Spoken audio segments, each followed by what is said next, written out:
श्रीमती राधा रानी का गुणगान कर रहे हैं। इससे बड़ा अपॉर्चुनिटी हमको नहीं मिल सकता था और सुनने के लिए। So we are very grateful to Guruji for the way from Gurdo traveling और आज स्पेशल डे में हमको दर्शन देने के लिए आए। So let's welcome and loudly chanting Hare Krishna, Krishna Krishna Hare Hare, Hare Ram, Ram Ram, Hare Hare। Shri Shri Radha Swami Mahotsava ki Guru Srila Prabhupada ki Business Mama Prabhu ki Tayo Premanande। Thank you very much। सबको बहुत धन्यवाद। आप लोग join किए। हरे Krishna. Hare Krishna. Thank you very much, Ram Bhadra Prabhu जी। मेरा सौभाग्य है आज इस पावन शुभ महोत्सव में श्री राधा रानी के जन्मदिन राधाष्टमी में यहाँ गुरुग्राम में आने के लिए। बहुत ही भव्य मंदिर है यहाँ में, architectural masterpiece we can say. और सबसे बढ़िया बात है कि इतने डिवोटीज, इतने भक्त हैं यहाँ में। एक छोटा सा प्रसंग मैं सुनाना चाहता हूँ कि राधा रानी जी की कथा पर आएंगे हम। प्रभुपाद जी 74 की बात है, अमेरिका में कुछ डिवोटीज, लीडिंग डिवोटीज ने प्रभुपाद जी के स्नेह में एक बहुत सुंदर भवन का निर्माण किया जो प्रभुपाद पैलेस ऑफ गोल्ड कहलाता है। इस नाम से प्रसिद्ध है, प्रभुपाद पैलेस ऑफ गोल्ड। बहुत अनूठा भवन था जो भक्तों ने स्वयं ही डिज़ाइन किया। एक एक ईंट भक्तों ने ही डाली, सब डेकोरेशन, हर एक चीज़ पूरा भक्तों ने ही किया, कोई आउटसाइड सोर्स नहीं किया। जब भी ये भवन तैयार हो गया तो प्रभुपाद जी को ये भवन दिखाने गए उद्घाटन से पहले और सब व्यवस्था बताने लगे। भक्तों की इच्छा थी कि ये जो भवन प्रकाशित हो ना ये बिजली से बल्कि रत्नों से। जैसे द्वापर युग में रत्न ही चलते थे, इलेक्ट्रिसिटी वगैरह नहीं थी। तो भक्तों ने प्रभुपाद जी से ये प्रश्न और याचिका की कि श्री प्रभुपाद जी, क्या हम आपके भवन को रत्नों से उज्ज्वलित कर सकते हैं, प्रकाशित कर सकते हैं, ना कि ये इलेक्ट्रिसिटी से। हमारी ये इच्छा है। प्रभुपाद जी ने बहुत सुंदर उत्तर दिया, सबके हृदय को स्पर्श करेगा, मेरे भक्त ही तो रत्न हैं और आप भक्तों से, रत्नों जैसे भक्तों से मेरा भवन उज्ज्वलित प्रकाशित होगा। और यह भवन ही नहीं बल्कि पूरा विश्व प्रकाशित होगा। तो आज श्री राधा रानी जी का अपीयरेंस डे है, राधा अष्टमी। अंतरंग शक्ति है श्री कृष्ण जी की, उनका तत्व जानना बहुत ही कठिन है। यहाँ तक कि वेदों में ही गोप्य है, गोपनीय है, वेदों में भी नहीं उनका वर्णन, क्योंकि बहुत कठिन है वह समझना। और उत्तरा जो परीक्षित महाराज की माता थी, परीक्षित महाराज उनको बताते हैं, जैसे ही शुकदेव महाराज ने कथा को विराम दिया कि शुकदेव गोस्वामी जी ने पूरी भागवतम में श्री राधा रानी जी का नाम एक बार भी नहीं यूज किया। कारण यह कि शुकदेव जी श्री राधा रानी जी के अंतरंग भक्त हैं। शुक है पैरट गोलोक में, और राधा रानी जी का मात्र नाम सुनने से ही या रखने से ही इतने भावुक हो जाते, अचेत पड़ जाते और फिर उनको चेतना में वापस लाने में 6 माह लगते। तो ये समय तो था नहीं, क्योंकि 7 दिन के अंदर तक्षक नाम का जो सर्प था, श्रृंगी के श्राप के अनुसार परीक्षित महाराज को काटने का था। आज ये एक भजन गाएंगे जो रूप गोस्वामी द्वारा सबवली में सॉन्ग नंबर 6 आता है, राधे जय जय माधव दई थे। बहुत सुंदर भजन है, श्रीपाद रूप गोस्वामी द्वारा रचित है कि राधा रानी की जय हो, जो माधव को बहुत ही प्रिय है। और गोकुल तरुणी मंडल में सब गोकुल की तरुणियां, कुमारियां जो हैं, उनको मोहित करती हैं। बहुत सुंदर भजन है ये।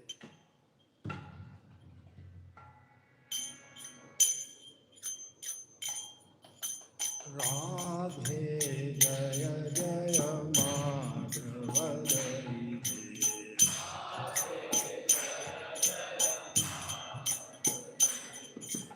राधे जय जय माधव दई थे।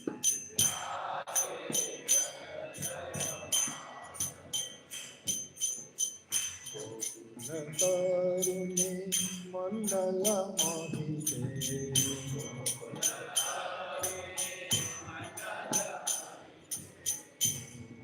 तरुणी मंडल मोहिते,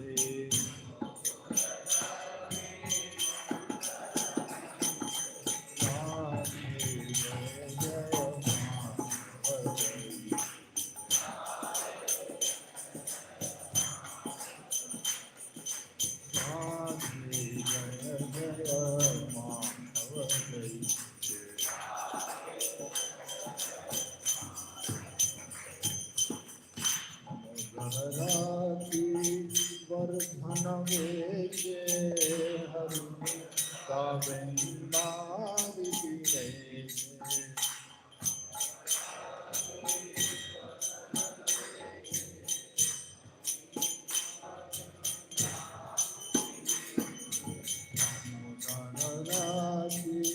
वर्धन वेशे हरि गोविंदारि विनेशे,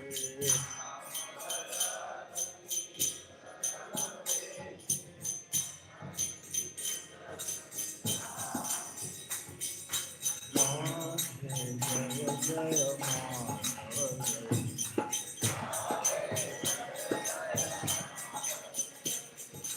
राधे जय जय माधव दई।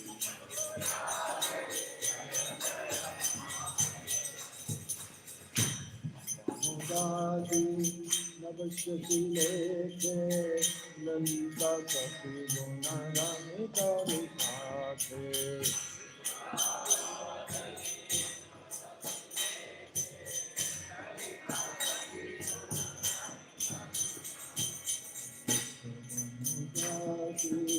नवशति लेखे, ललिता कपि गुण रमित विभाते,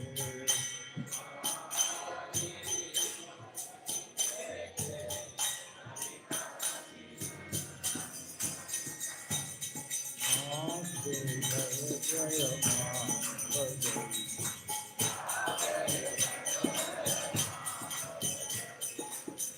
राधे जय जय माधव दई।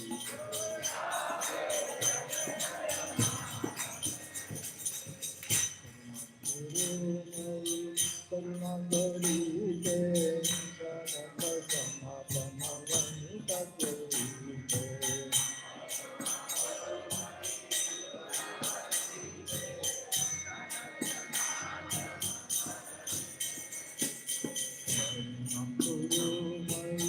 करुणा करीते, जनक सनातन वनिता करीते,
दुलारी की जय जय जय।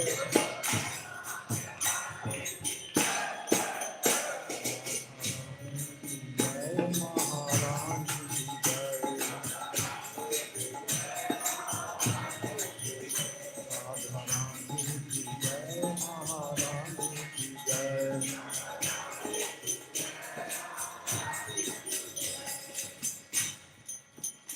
ठाकुर रानी की जय, हरि प्रिया की जय।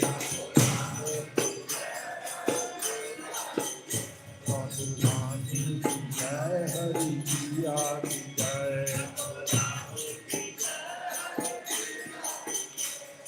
विश्वानु दुलाली की जय जय जय। विश्वानु दुलाली की जय जय जय।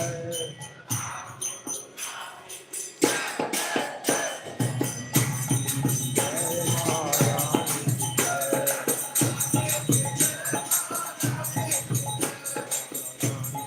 जय महारानी की जय।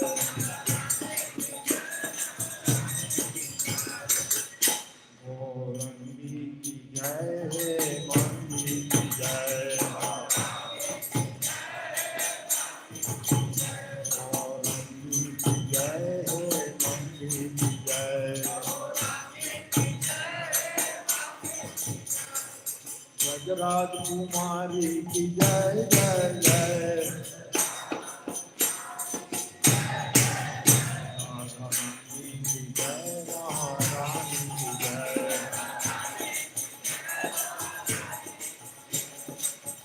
ब्रज रानी की जय, ब्रज देवी की जय। ब्रज रानी की जय, ब्रज देवी की जय।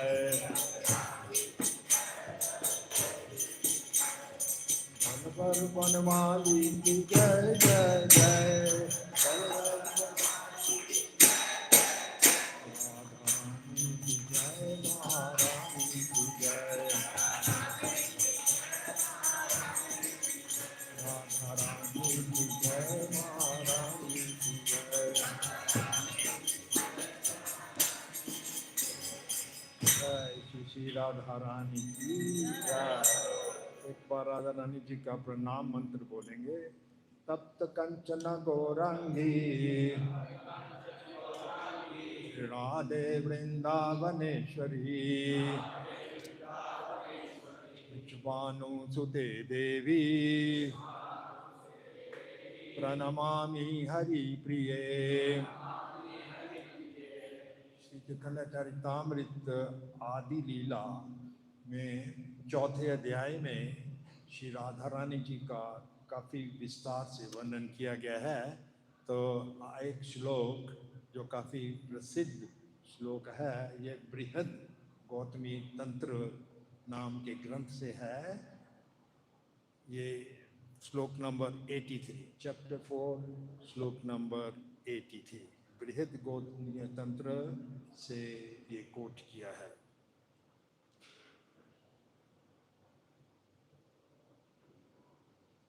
देवी कृष्णमयी प्रोक्ता, देवी कृष्णमयी प्रोक्ता, राधिका परदेवता, सर्वलक्ष्मीमयी सर्वे, कांति सम्मोहिनी परा। देवी कृष्णमयी प्रोक्ता, राधिका परदेवता, सर्वलक्ष्मीमयी सर्वा, कांति सम्मोहिनी परा।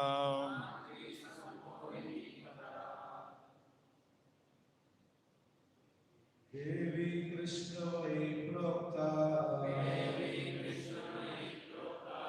राधिका परदेवता, सर्वलक्ष्मीमयी सर्वा, हिंदी में कांति सम्मोहिनी परा।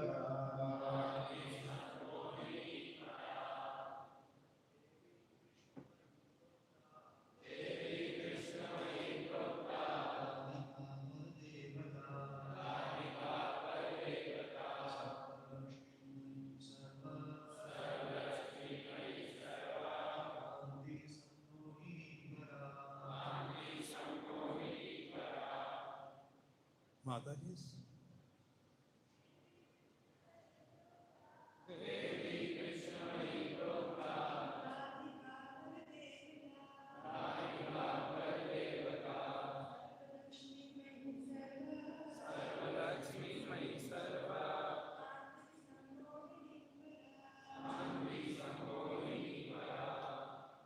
word meanings.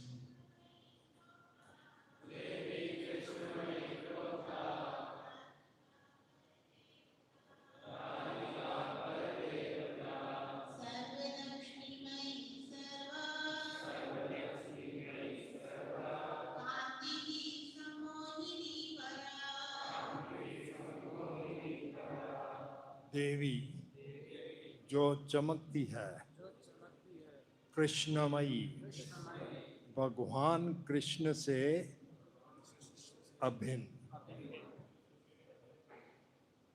प्रोक्ता कहलाती है, राधिका, श्रीमती राधा रानी, परा देवता, परम पूजनीय, सर्वलक्ष्मीमयी, समस्त लक्ष्मियों की अधिष्ठात्री, सर्वकांति, जिनमें समस्त तेज विद्यमान हो, सन्मोहिनी,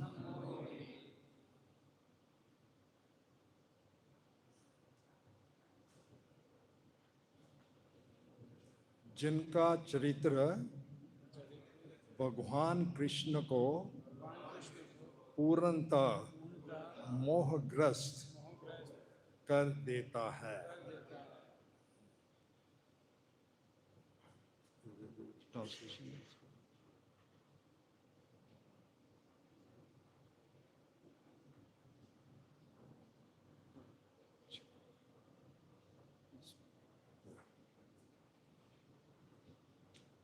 अनुवाद।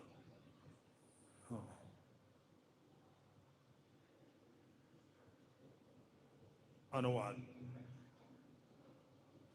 दिव्य देवी श्रीमती राधा रानी भगवान श्री कृष्ण की प्रत्यक्ष प्रतिरूप है। वे सभी सौभाग्य की देवियों की केंद्रीय स्वरूप है। उनमें सर्व आकर्षक भगवान को आकर्षित करने का संपूर्ण आकर्षण विद्यमान है। वे भगवान की आदि आंतरिक शक्ति है। आप मेरे पीछे दोहराएंगे। दिव्य देवी श्रीमती राधा रानी भगवान श्री कृष्ण की प्रत्यक्ष प्रतिरूप हैं। वे सभी सौभाग्य की देवियों की केंद्रीय स्वरूप हैं। उनमें सर्व आकर्षक भगवान को आकर्षित करने का संपूर्ण आकर्षण विद्यमान है। वे भगवान की आदि आंतरिक शक्ति हैं। और तात्पर्य में श्रील प्रभुपाद जी कहते हैं कि यह श्लोक ब्रह्म ग्रंथ जो है ब्रह्म द्वितीय तंत्र से है, ब्रह्म तंत्र से है। मुखम करोति वाचनम पंगुं लंघयते गिरिं यत्कृपा तमहं वंदे श्री गुरु दीनतारणम। ये श्लोक और इससे कुछ अगले श्लोक जो आएंगे उनमें श्री राधा रानी जी का तत्व का वर्णन है। देवी, देवी का मतलब बहुत सुंदर चमकता हुआ। देवी कृष्णमयी, कृष्णमयी का अर्थ है अंदर से भी, भीतर से भी, बाहर से भी वो कृष्णा का ही चिंतन, जहाँ भी देखती हैं कृष्ण को ही देखती हैं। इस अर्थ है कृष्णमयी देवी, कृष्णमयी प्रोक्ता, इसलिए वो कृष्णमयी कहलाती है। जय श्री श्री राधा दामोदर की जय, श्री गौ निताई की जय। और एक अर्थ आता है कृष्णमयी का कि वो श्री कृष्ण से अभिन्न है, इसीलिए कृष्णमयी कहलाते हैं। कृष्णमयी हमेशा कृष्ण का बाहर से भीतर से चिंतन करती रहती हैं और कृष्ण से अभिन्न है। जैसे दूध समझ लो, दूध का रंग हमेशा सफ़ेद वाइट होता है, अलग नहीं होगा।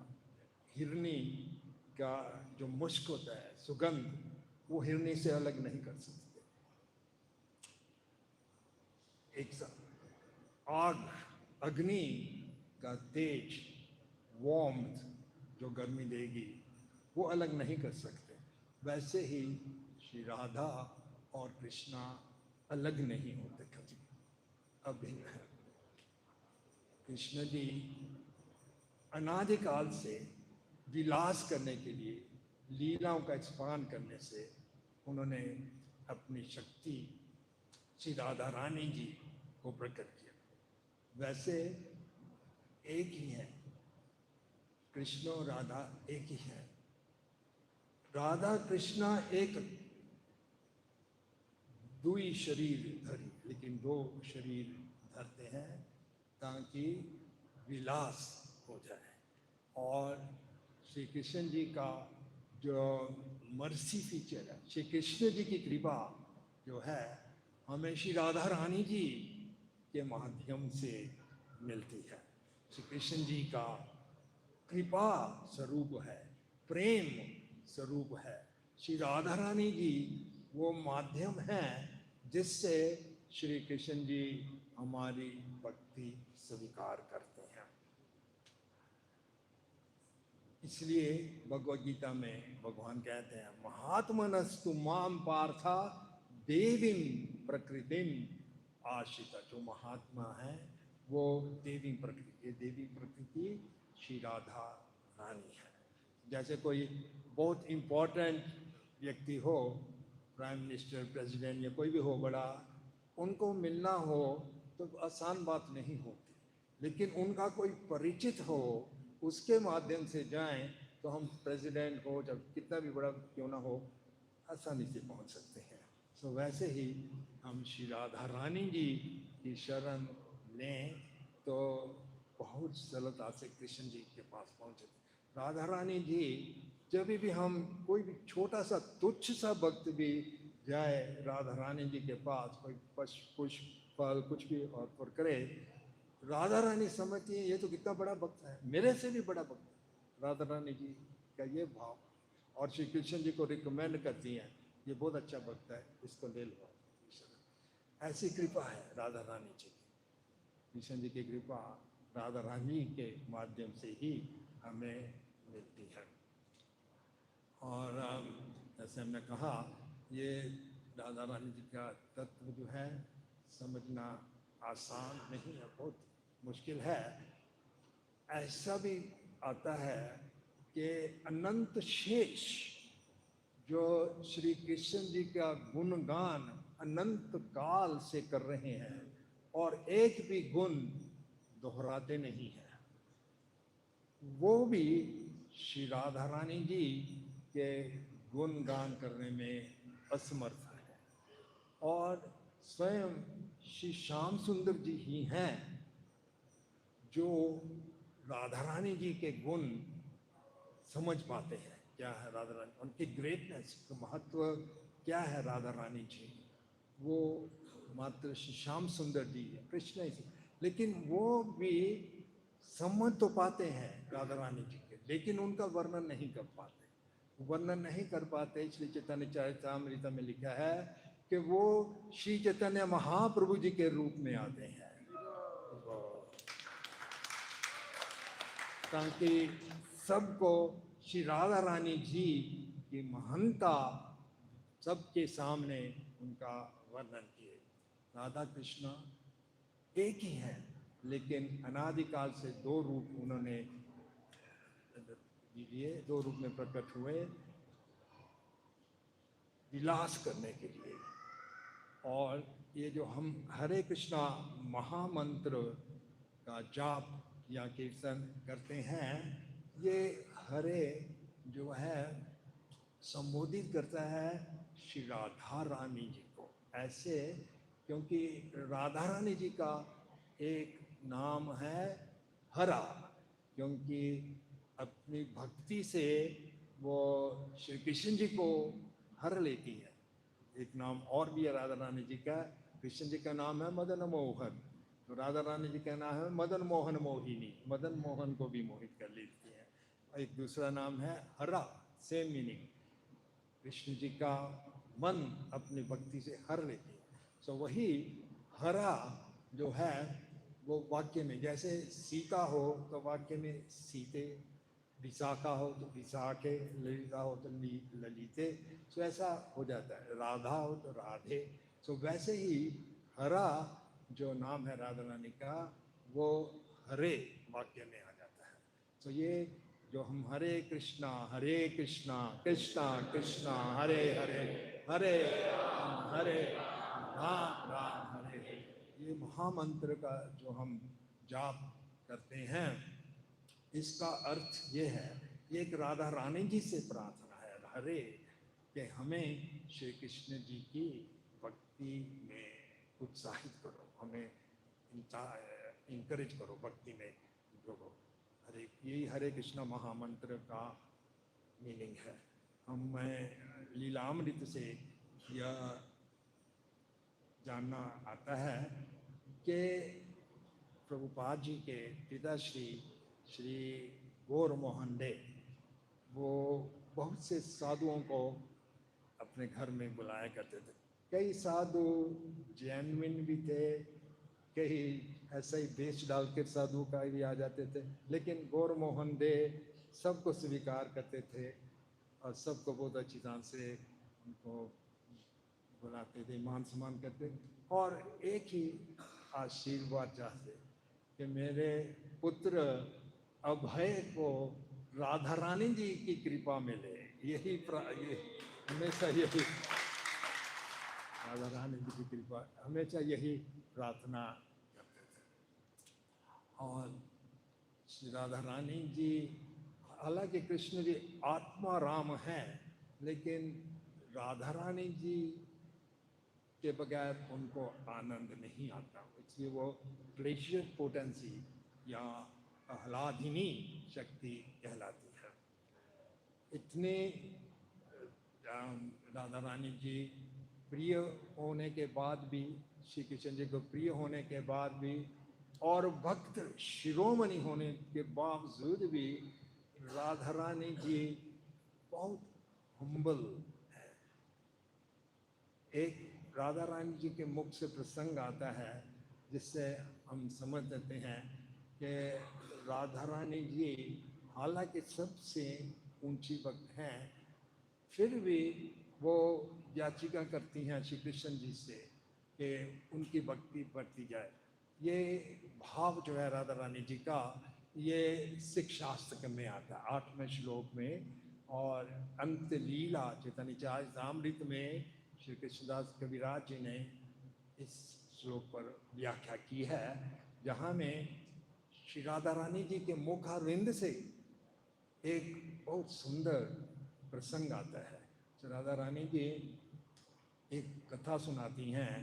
एक गांव में एक ब्राह्मण दंपत रहते थे, तो काफ़ी वृद्ध थे दोनों। ये जो पत्नी थी ब्राह्मणी, जो ब्राह्मणी थी, उसका गुण था पतिव्रता शिरोमणि, पतिव्रता सती थी वो। उसका पति पूर्व कर्मों के फल से कुष्ठ रोग से ग्रस्त, तो ऐसा श्लोक आता है राधा रानी के मुखारविंद से। कुष्ठ विप्रेर रमणी पतिव्रता शिरोमणि, कुष्ठ विप्र ब्राह्मण जो था, उसकी पत्नी रमणी जो थी, पतिव्रता शिरोमणि, सबसे पतिव्रता थी, शिरोमणि। पतिरा लागेगा वैश्य सेवा, एक अपने पति की संतुष्टि के लिए एक वैश्या की सेवा में लगी। अभी मैं समझाऊंगा कैसे, और फिर आगे चलकर नेक्स्ट श्लोक में आपको बताएंगे। ये पत्नी ब्राह्मण की पत्नी, उन्होंने समझ लिया उस गांव में एक प्रोस्टिट्यूट वैश्या रहती थी, और ये उनका पति जो था, ये ब्राह्मणी का पति, उसको भोगना चाहता था, रमन करना चाहता उसके साथ। सो ये जो ब्राह्मणी थी, इसने वैश्या की सेवा करनी शुरू कर दी। काफ़ी दिनों तक वैश्या की सेवा करती रही, उसके कपड़े धोती, उसके बर्तन मांजती, घर सफाई करती, उसको मालिश करती, हर तरह से वैश्या की सेवा करती। तो एक दिन वो वैश्या ने कहा, आप इतने दिनों से मेरी सेवा कर रही हैं और कुछ वेतन नहीं लिया, मेरी इच्छा है आप कुछ वेतन दे दो। तो वो कहने लगे, नहीं, मुझे कोई वेतन की जरूरत नहीं है, मेरी एक इच्छा है, मेरा पति आपसे मोहित है, आप एक बार उसको रमन करने दो अपने साथ। तो वैश्य ने इनकार कर दिया, नहीं, क्योंकि आपके पति को कुष्ठ रोग है और ये बात अगर फैल गई तो मेरे पास फिर कोई नहीं आएगा। उसने इनकार कर दिया। लेकिन ये ब्राह्मणी ने उस वैश्य की सेवा छोड़ी नहीं और सेवा करती रही। कुछ समय बाद वैश्य का दिल भी पिघल गया, मर्म हो गया, और उसने कहा, ठीक है, अपने पति को यहाँ लेकर आओ, मैं वहाँ नहीं जाऊँगी आपके पास, उधर लेकर आओ। तो एक रात को वो ब्राह्मणी अपने पति को उस वैश्य के घर ले जा रही थी। अंधेरी रात थी। वो ब्राह्मण इतना वृद्ध था, क्योंकि हमारी काम वासनाएं इतनी प्रबल होती हैं, मृत्यु तक रहती है। कुष्ठ रोग से ग्रस्त था, इतना वृद्ध था, फिर भी काम वासना को त्याग नहीं कर पाया। तो अपने कंधों पर लेकर जा रही थी दुर्बल पति को, चल भी नहीं पा रहा था, रात थी अंधेरी। तो कैसे भी वो ब्राह्मण का चरण, एक ऋषि बैठे थे जिनका नाम था मार्कंडे ऋषि, मार्कंडे ऋषि को स्पर्श कर दिया। तो मार्कंडे ऋषि बहुत क्रोध में आ गए, कौन है जिसका सहसा मुझे अपने चरणों से, मैं शाप देता हूं कि सूर्य उदय होते ही उसकी मृत्यु हो जाएगी। अभी ये ब्राह्मणी बहुत दुखी हो गई कि मैं अपने पति को कुछ सुख देना, भौतिक सुख देना के लिए जा रही थी, अभी सूर्य उदय होने के बाद तक मेरा पति ही नहीं जीव रहेगा, अभी मैं क्या करूं, बहुत निराश थी। फिर उन्होंने सोचा, अभी मेरे पास एक ही उपाय है, मैं अपने सतीपन का प्रयोग करूंगी। और उसने ये घोषणा की, सब देवता सुनो, दिशाओं सब सुनो, सूर्य देव सुनो, अगर मैं वास्तव में सती हूं, अगर मैंने मेरे पति के सिवाय किसी मर्द का स्वप्न में भी नहीं कभी भी सोचा, तो कल सूर्य नहीं उदय होगा। तो अभी गंभीर बात है, एक और मार्कंडेय ऋषि का शाप है जो टल नहीं सकता, और दूसरी ओर इनकी घोषणा है, ब्राह्मणी की घोषणा है। तो क्या हुआ ये कि सूर्य देव ने इस ब्राह्मणी के सतीपन का सम्मान करते हुए उदय नहीं हुआ, सूर्य उदय नहीं हुआ। सूर्य नहीं उदय हुआ तो पूरे ब्रह्मांड में हड़कंप मच गया। हालांकि कई भक्तों को अच्छा लगेगा, सूर्य नहीं उदय तो मंगल आरती नहीं आना पड़ेगा ये लगवा था पर सूर्य उदय नहीं हुआ, ब्रह्मांड में हलचल मच गया। तो ऐसे में कुछ देवता, तीन मुख्य देवता हैं, ब्रह्मा, शिव और महेश, उनके पास गए और ये याचिका की, आपको शीघ्र ही कुछ ना कुछ करना होगा, इस ब्राह्मणी देवी की घोषणा के कारण सूर्य उदय नहीं हो रहा, सूर्य देवता सम्मान कर रहा है, तो ठीक है, सम्मान करना चाहिए। पर ब्रह्मांड की स्थिति ऐसी हो गई है, आप शीघ्र आओ नहीं तो पूरा ब्रह्मांड का नाश हो जाएगा, क्योंकि सूर्य नहीं उदय हो रहा है।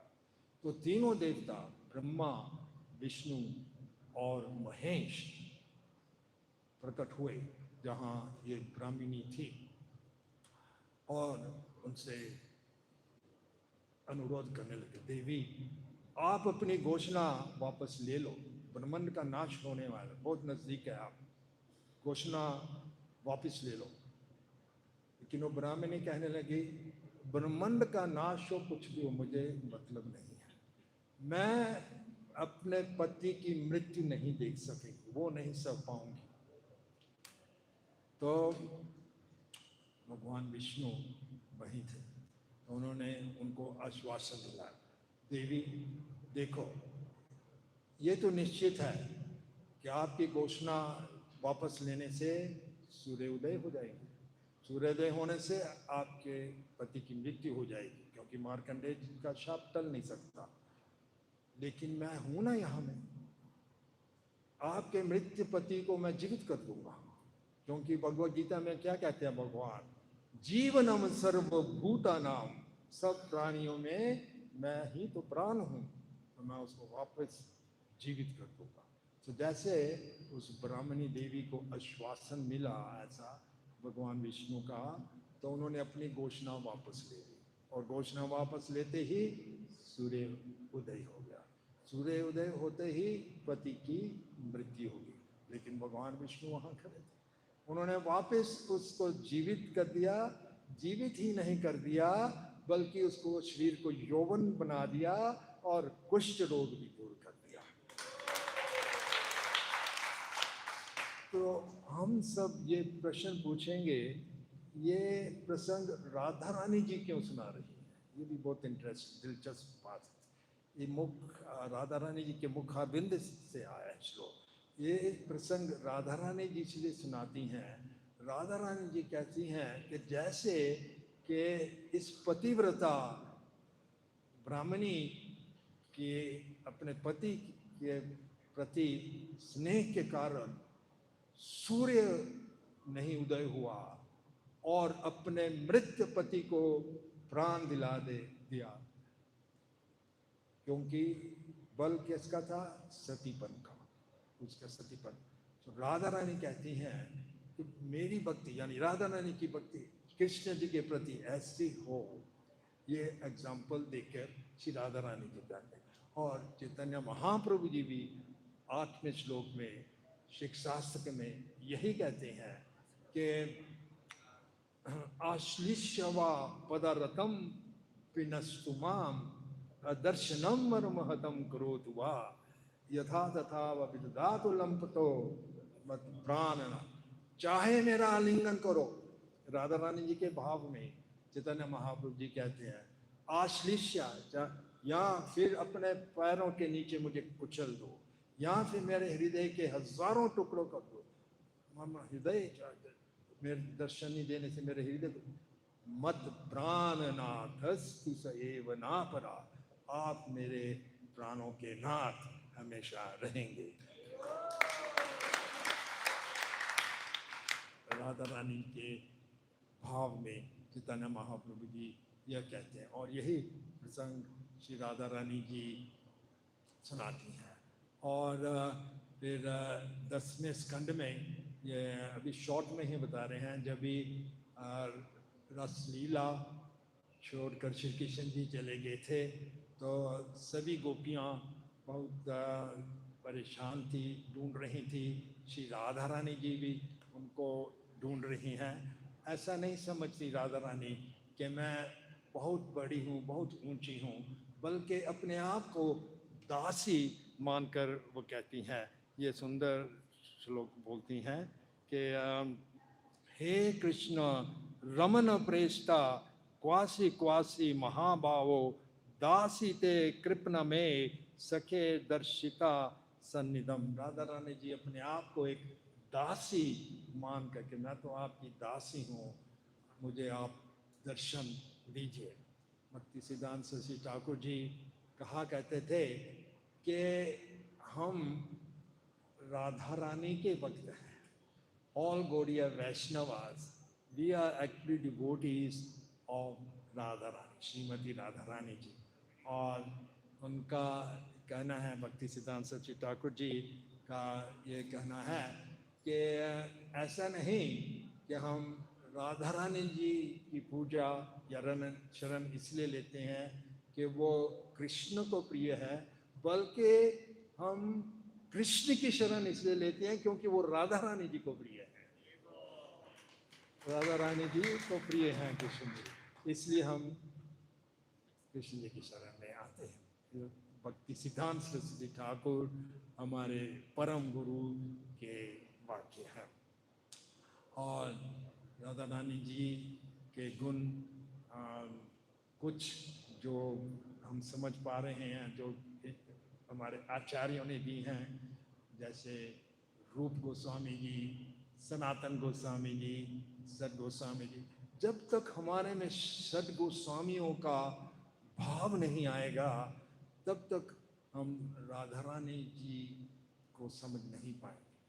और श्री राधा रानी जी सब जीवों पर कृपालु हैं, लेकिन उन्हीं को श्री कृष्ण जी की अंतरंग लीला में प्रवेश दिलाती हैं, जो बलराम जी या नित्यानंद प्रभु जी के माध्यम से आए।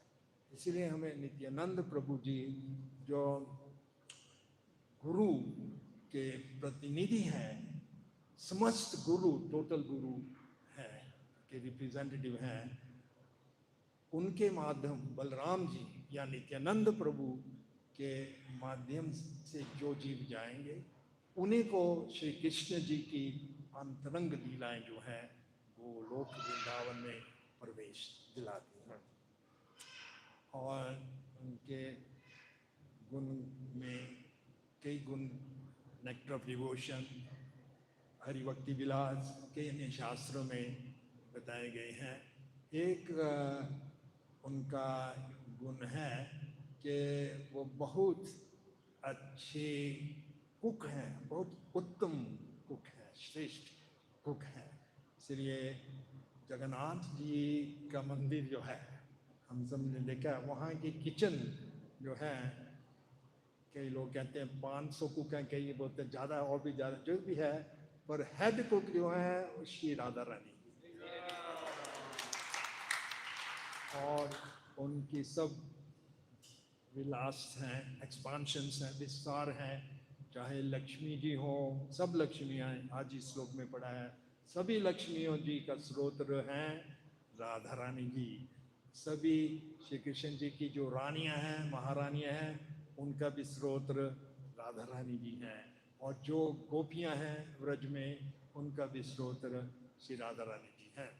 तो क्योंकि वो बहुत अच्छी रसोई एक्सपर्ट कुक हैं, इसलिए यशोदा मैया राधा रानी जी को ही ये सेवा देती थी, क्योंकि राधा रानी जी को दुर्वासा मुनि का आशीर्वाद था। राधा रानी जी पर बहुत ही प्रसन्न थे दुर्वासा मुनि। दुर्वासा मुनि ने आशीर्वाद दिया था कि जो कुछ भी राधा रानी बनाएंगे, जो भी उनका पकाया हुआ भोजन आइटम्स कुछ भी लेंगे, वो निरोग होंगे, कभी भी उसको कोई बीमारी नहीं होगी। तो यशोदा मैया को ये मालूम था, तो यशोदा मैया राधा रानी जी को ये सौंप देती थी। और राधा रानी जी उनके लिए, कृष्ण जी के लिए बहुत सी व्यंजन आइटम्स वगैरह बनाती, बहुत स्वादिष्ट। एक तो ये गुण था। और बताया कहते हैं वो बहुत एक्सपर्ट गायक हैं, राधा रानी बहुत एक्सपर्ट गायक हैं। ऐसा भी आता है, रूप गोस्वामी जी, सनातन गोस्वामी जी ने वर्णन किया है, जब भी श्री राधा रानी जी गायन करती हैं तो नदियाँ, सब नदियाँ, जमुना हो, कोई भी नदी, उल्टी वहन हो जाती है या रुक जाती है, स्तंभित हो जाते हैं, पत्थर पिघल जाते हैं उनके गायन से और उनके नृत्य से भी। एक्सपर्ट डांसर हैं और श्री कृष्ण जी की भी गुरु हैं। श्री कृष्ण जी की गुरु हैं नृत्य कला में और प्रेम रसों में। श्री राधा रानी जी श्री कृष्ण जी के भी गुरु हैं।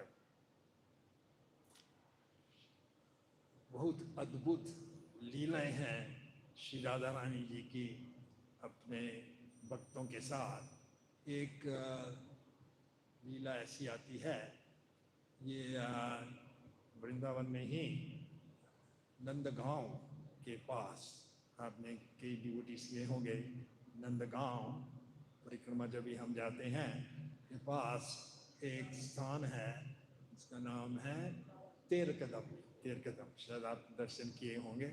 और तेर कदम बहुत अद्भुत वृक्ष, सभी वृक्ष वृंदावन में तो अद्भुत दिव्य हैं। उसके नीचे रूप गोस्वामी जी ने nectar of devotion, nectar of instruction के यंत्र ग्रंथ लिखे थे तेर कदम। तो वहाँ में लिखा करते थे, अपने भजन भी वहाँ किया करते थे।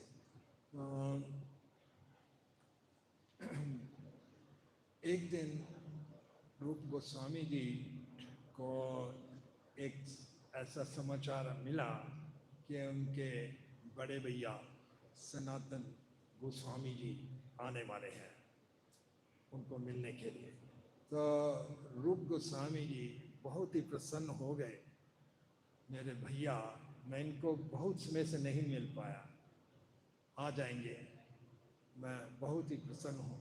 उनकी इच्छा थी रूप गोस्वामी जी की, मैं मेरे बड़े भैया को खीर परोसना चाहूँगा। लेकिन फिर उन्होंने सोचा मैं तो अकेला हूँ, यहाँ में भजन में मगन हूँ, यहाँ खीर की व्यवस्था कैसी हो पाएगी, कुछ तो पदार्थ सामग्री है नहीं मेरे पास। फिर उन्होंने ये आइडिया छोड़ दिया।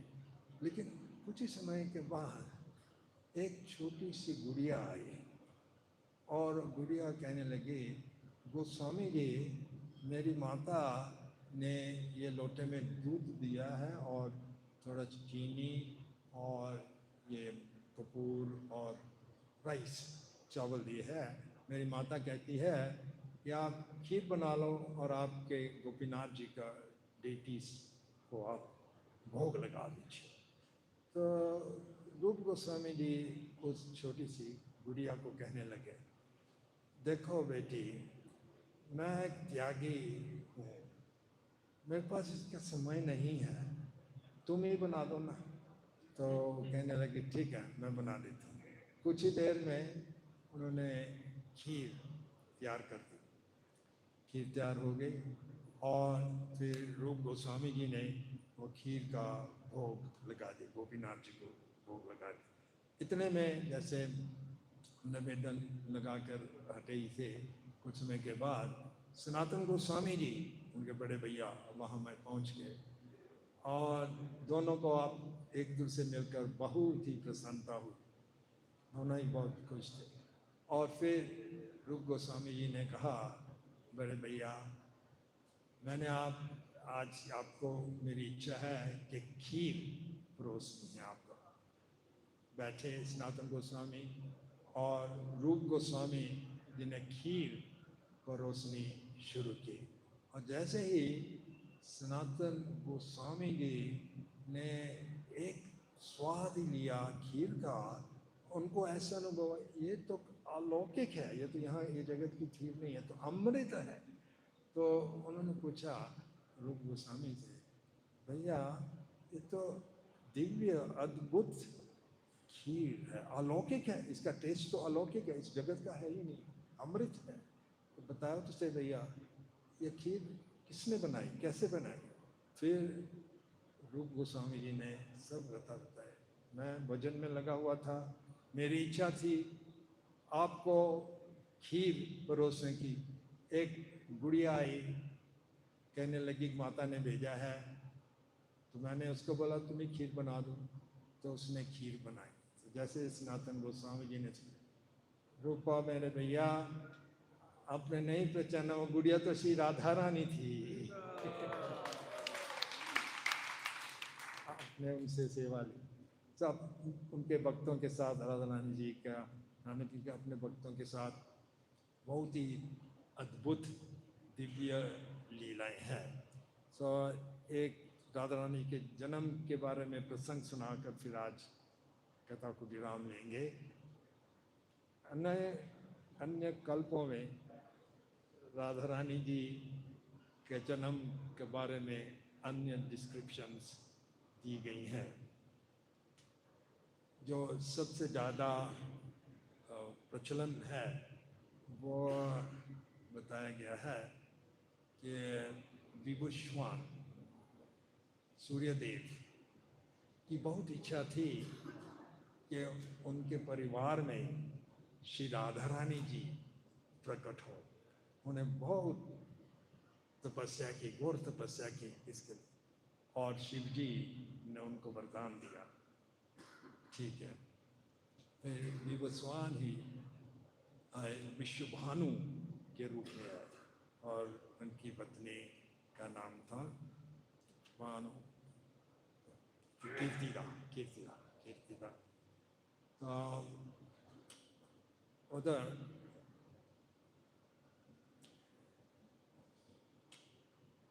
शिव जी बहुत महान योद्धा है। एक बार ऐसा हुआ कि विंध्याचल, साउथ इंडिया में विंध्या माउंटेन्स हैं, उन्होंने देखा शिव जी को कोई डिफीट नहीं कर सकता, बहुत ही शक्तिशाली है। और उन्होंने ऐसा अनुमान लिया, विंध्या पर्वत में ऐसा अनुमान लिया, शिव जी की पत्नी पार्वती ये हिमाचल पर्वत की पुत्री है, क्योंकि शिव जी हिमाचल के दामाद हैं, तो उनको कोई उनकी पराजय नहीं कर सकता, उनको डिफीट नहीं कर सकता। तो उनकी इच्छा थी विंध्या की कि मैं भी कभी युद्ध में पराजित नहीं हूं। उन्होंने बहुत तपस्या की। उन्होंने सोचा कि जैसे शिव जी हिमाचल के दामाद हैं, वैसे ही एक मेरा दामाद हो जिसको कोई भी हरा नहीं सके। इस मकसद से उन्हें इतनी कठिन तपस्या की। इसकी तपस्या से प्रसन्न होकर ब्रह्मा जी ने वरदान दिया, क्या चाहिए आपको? वो कहने लगा, मुझे ऐसा एक दामाद चाहिए जो शिव जी से भी बढ़कर योद्धा हो। ब्रह्मा जी ने तथास्तु तो कह दिया, तथास्तु कह दिया। फिर ब्रह्मा जी ने तो ये कैसा वरदान दे दिया, शिव जी से बढ़कर कौन होगा योद्धा? ब्रह्मा जी सोचने लगे, मैंने ये वरदान तो दे दिया, पर अभी ये पूरा कैसे होगा? तो ब्रह्मा जी को स्मरण आया कि कुछ ही समय बाद श्री कृष्ण जी इस धरती पर आने वाले हैं। और जब ये कृष्ण जी आएंगे तो उनके अंतरंग शक्ति सर्वप्रिया श्री राधा रानी जी भी आएंगी। तो उन्होंने इस प्रॉब्लम का भी हल निकाले। तो अभी श्री राधा रानी जी को उनकी पुत्री बनना था, क्योंकि विंध्याचल की, ताकि उनका जो दामाद होगा, कौन होगा दामाद? श्री कृष्ण। श्री कृष्ण के सिवाय शिव जी को कोई परिजत नहीं कर सकता, है ना? तो ब्रह्मा जी ने समझ लिया ये। तो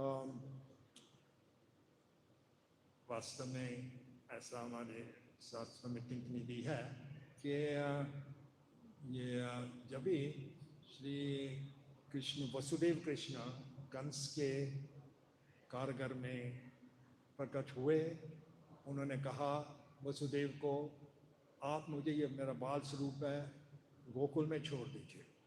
और वहाँ में योग माया जो है उसको ले आओ। ये अलग प्रसंग है, मैं थोड़ा संक्षेप में बता रहा हूँ। तो वसुदेव ने ऐसा ही किया और कंस के कारगर में योग माया को ले आया। और क्रूर कंस जो था, देवकी के प्रार्थना के बावजूद भी, मेरे प्रिय भैया मत इस मेरी कन्या को, कन्या ने कुछ बिगाड़ा नहीं है आपका, आपकी मृत्यु होगी तो पुत्र से, मेल से होगी। ये कन्या निर्दोष है, छोड़ दो इसको।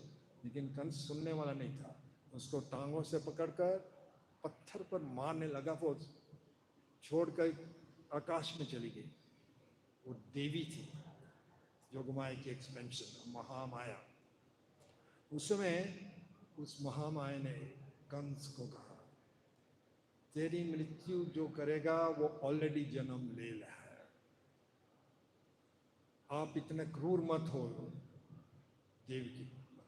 और उस देवी ने यह भी कहा कि 2 अन्य कन्या ने भी जन्म लिया है और जो भी इन 2 कन्या का पति बनेगा उसका उनको कोई भी नहीं हरा सकेगा, और सर्वशक्तिशाली होगा।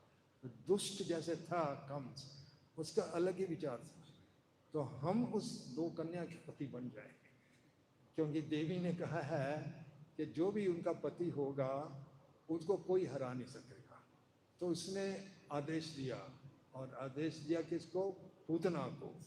इसलिए पूतना को, सब जो मेल चिल्ड्रन हैं उनका जाके वध कर दो, जो फीमेल चिल्ड्रन हैं उनको छोड़ो, ढूंढ लो और पकड़ के लाओ इधर में, मैं उनसे विवाह करूंगा, फिर मुझे कोई नहीं हरा सकेगा। इसके दुष्ट मेंटालिटी ऐसी थी।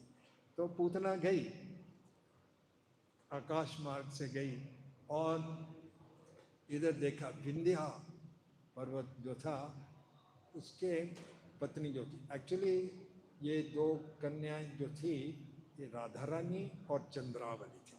ये एक्चुअली कीर्तिदा के गर्भ में थी, लेकिन ये लीला हो सके योग माया ने ये विंध्याचल पर्वत की पत्नी के गर्भ में ट्रांसफर कर दी। और फिर जब ये जन्म दिया, उनके नामकरण करना था, जब यज्ञ हो रहा था, नामकरण हो रहा था, आकाश मार्ग से पूतना ने देखा और ये 2 कन्या को पकड़ कर ले गई, चंद्रावली और राधा रानी दोनों को लेकर चली गई दुष्ट राक्षसी पूतना।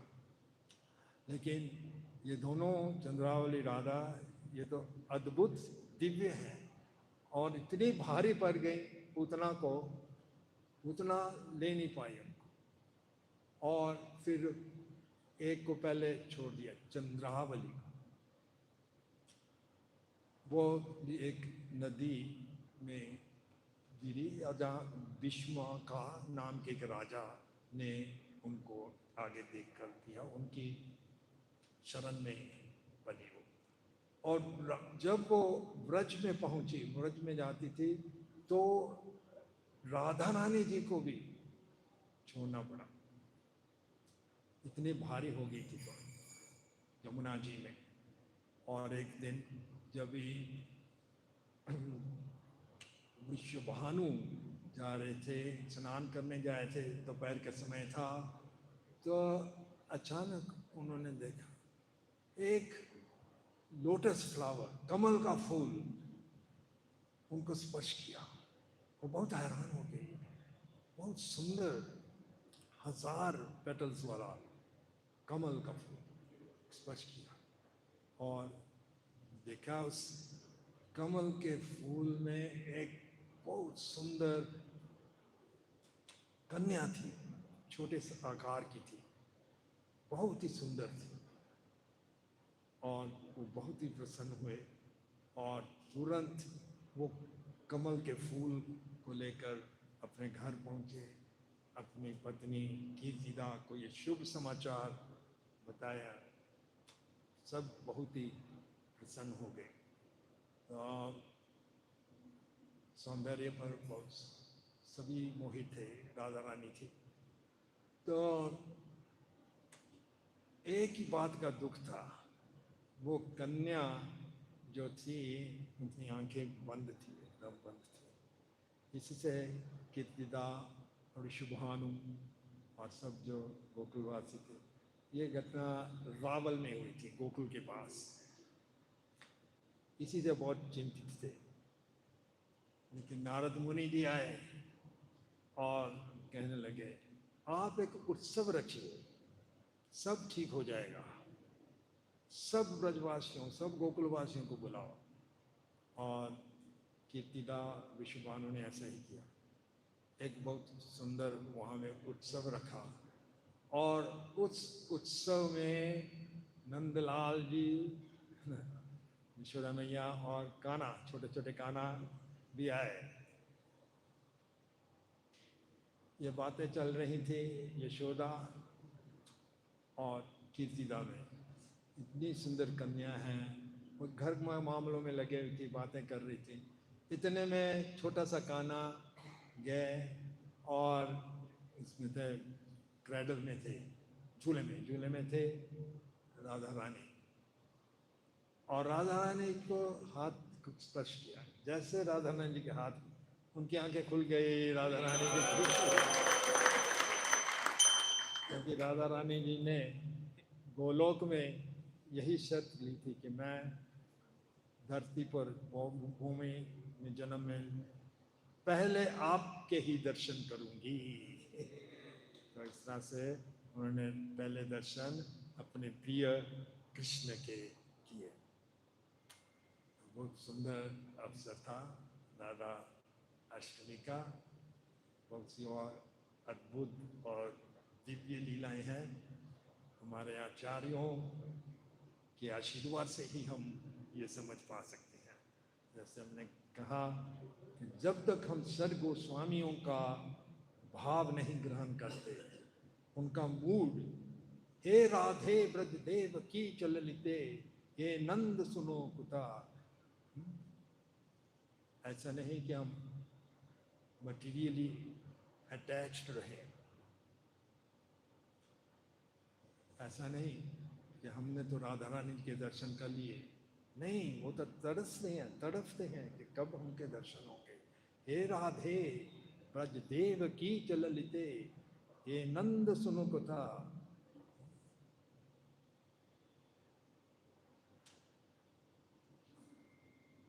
हमारे आचार्य को कहना है कि शुद्ध भक्त होते हैं, जैसे श्रील प्रभुपाद जी हैं, महाभागवत जो हैं, उनकी पूजा करनी राधा रानी जी की पूजा करनी होती है।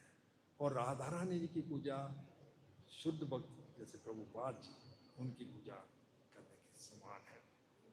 हरि ओम।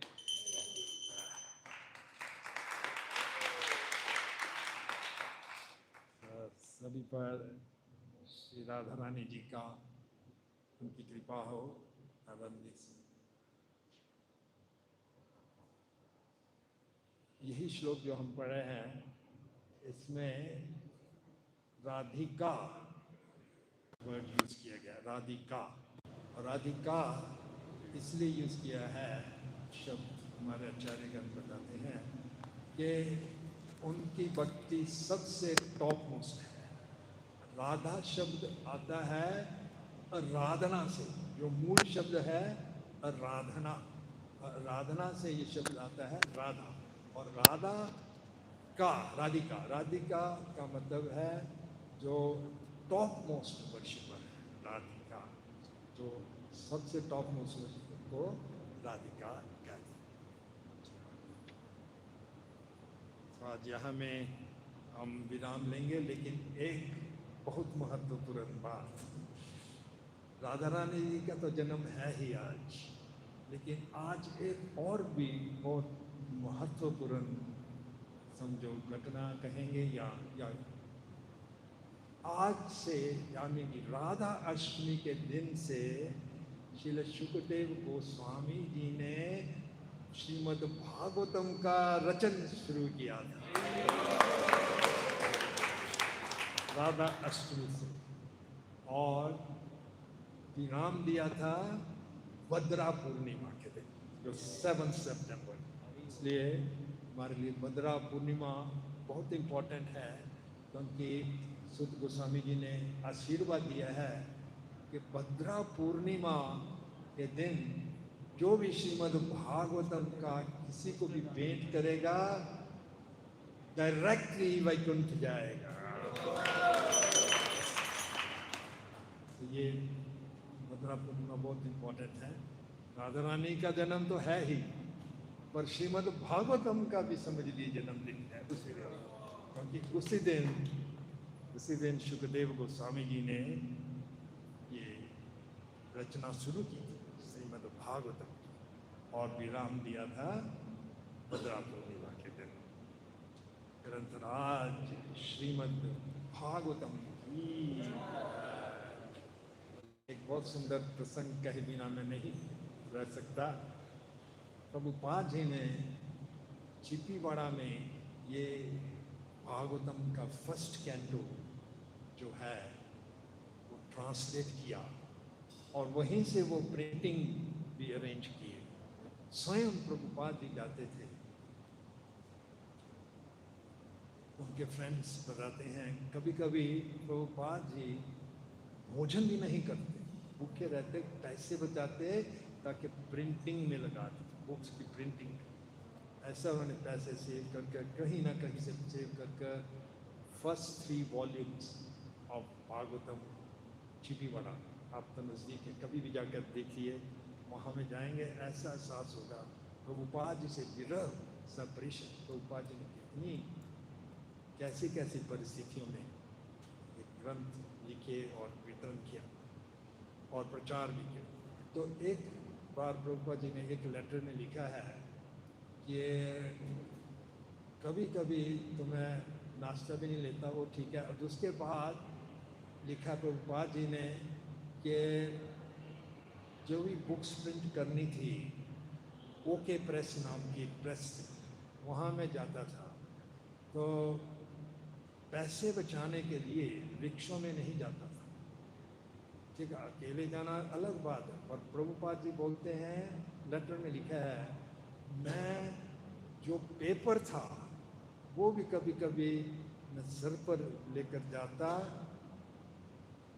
और फिर उसके बाद प्रभुपाद जी ने क्या लिखा है, जैसे वसुदेव जी श्री कृष्ण जी को अपने सिर पर रखकर एक टोकरी में यमुना जी के पार लेकर गए, प्रभुपाद जी लिखते हैं, मैं वो पेपर लेकर जाता था, उस पर जो लिखा जाएगा या प्रिंट होगा वो दुनिया भर में जाएगा श्री कृष्ण जी का मैसेज।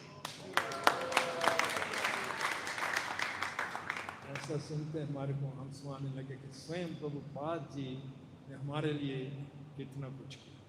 जो हम प्रभुपाद जी के प्रति जो हमारा ऋण है कभी चुका नहीं पाएंगे, लेकिन फिर भी तो हम टीचिंग में ज़्यादा इंटरेस्ट लें, नियम पालन करें अच्छी से, इस तरह से प्रभुपाद जी बहुत प्रसन्न हो गए। हरे कृष्ण।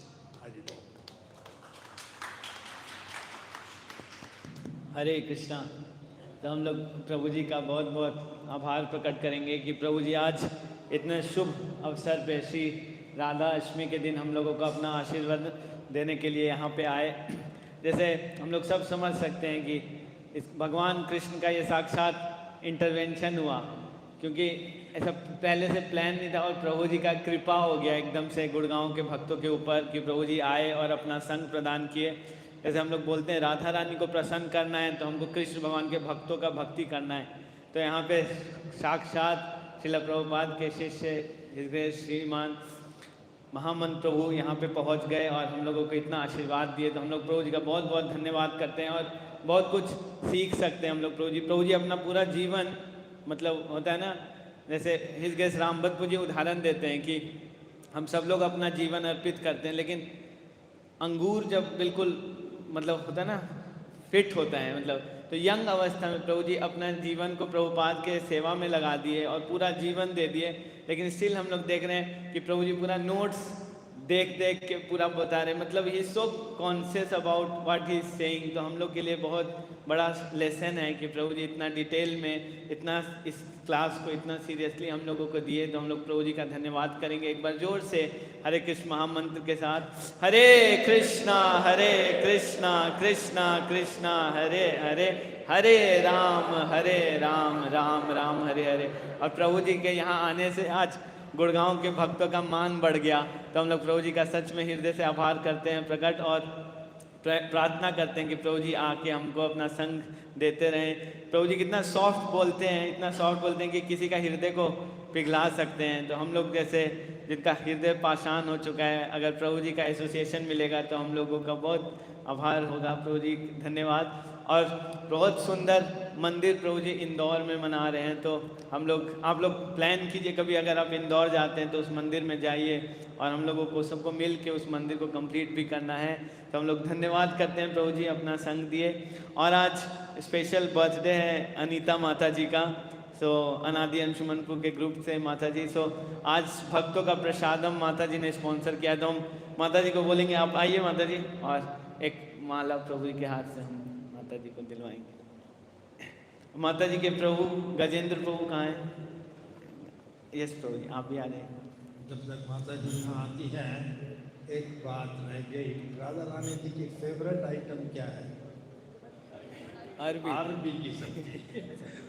अरबी, यस ले लो माला ले लो। और किसी का बर्थडे तो नहीं